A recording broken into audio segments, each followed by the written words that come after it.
Good evening, KCCS. This is Ryan here with another tutorial to help you access everything Google Capital School District related from the comfort of your home. Because right now we're all sheltering in place, so we need to be at home. How can we still collaborate, share information, work with each other if we can't access what we need to? So I'm using my home computer. I'm logged into my home email account. Just wanted to make sure it still all worked with that, so it wasn't just because if you don't have the Capital School District materials that you won't be able to do it. So this is going to work with my home, and it's going to work with my home internet. So anything Google related you can always access just directly from Google homepage. This is a website we're used to going to, unless you're a really big Bing user. This is how we search anything, right? Anything that we need to figure out, learn about, whatever, we Google it. Up here in the upper right corner, you see these 9 boxes. These are everything Google related. So if you have a Google account, you have access to all these things. You have your maps, YouTube, the YouTube account that you could actually post videos to, not just watch, your docs, so on and so forth. So if I were to open up my Drive or any Google Doc that was emailed to me from a Capital School District email, I'm not going to be able to access it because right now I'm logged into my personal account. You can see here, right, there's a picture of my son. He's asleep at dinner. This is not my work stuff.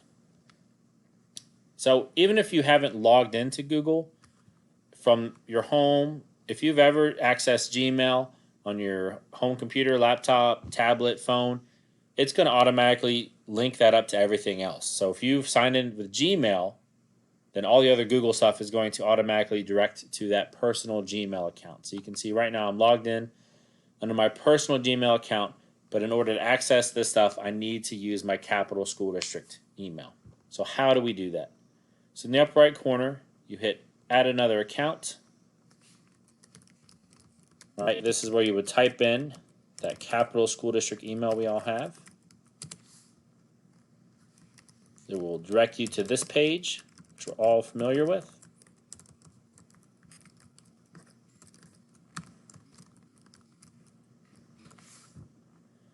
Name, password, and if you look now, I'm linked up to my Capital School District email. So that means when I open this stuff up, right, I look at my Drive, it's going to be defaulted to the Capital School District, and now it's all my wonderful KCCS stuff. So it's got the question board we talked about today, my zoning plans that have been shared with me, my DPAS stuff, all the different documents that are being shared and moving back and forth right now that we're using to help navigate this distance learning together is all accessible as long as you're logged into your Capital School District email.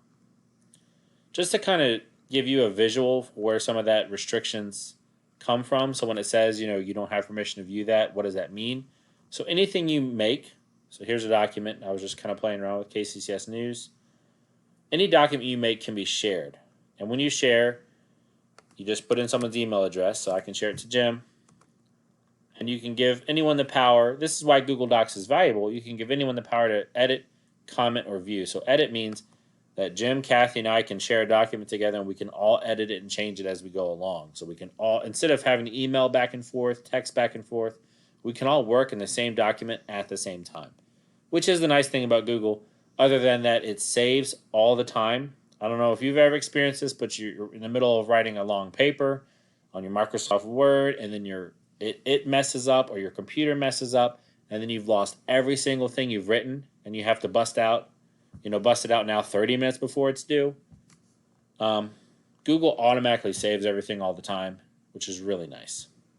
But the reason it requires you to have that permission, so if I click on Advanced, right now this is private, it's only mine, but I can change the access to any document to be public, which means anybody could get into it, or anyone with a link, or Capital School District. So a lot of the reasons our stuff is restricted because, a lot of things are like our team meeting notes, things where we're discussing matters related to KCCS, stuff that we don't want to put out into the World Wide Web, that we want to restrict access to. So most stuff that you get shared is going to be on Capital School District, which would mean you have to be logged into your Capital School District email, or Capital School District with a link. So a lot of times when we put links in emails, That's where that's coming from. And then off would be just only specific people can look at it.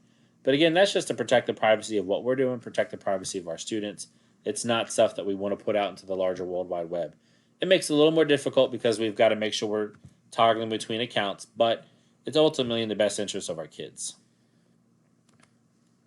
So that's how you access it from home.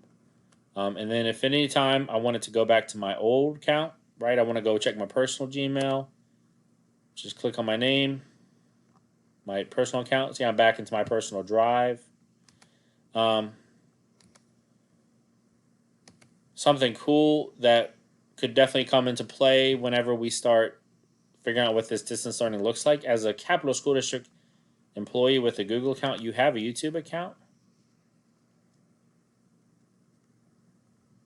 Or I can see right here I'm logged into my home account. So again, anytime I want to switch,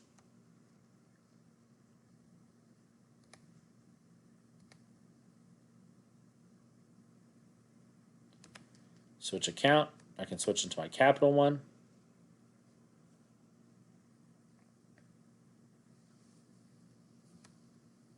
Right, you can see there's a Zoom tutorial I made. So all of you have a channel related to your work that could come into play if you wanted to share stuff with your kids or whatever, but that's just kind of like a helpful hint. So again, to get anything Google, go to Google's web page. In the upper right corner, that's where you can toggle between accounts.